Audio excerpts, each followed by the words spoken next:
SSP Sanghar captain Saddam Hussain की हिदायतुनि ते ॾोहारनि ख़िलाफ़ कार्रवाइयूं जारी आहिनि। SHO सांगड़ सनाउल्लाह पंहिंजे मातहत हमले सां गॾु नाकाबंदी दौरान टिनि जवाबदारनि सिकंदर अली जट, ज़ाहिद लांडर ऐं मोहम्मद ज़ीशान रोही खे गिरफ़्तार करे संदन कब्ज़े मां चोरी थियल सामान हथ करे वरितो।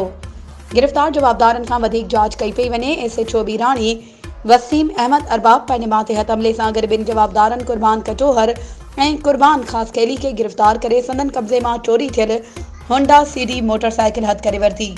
जवाबदारनि खां वधीक पिणु जांच कई पई वञे। SHO लुंडो कुर्बान अली राजपल खाट जे केस में घुर्बल रूपोस जवाबदार लियाकत अली मक्सी खे गिरफ़्तार करे वरितो।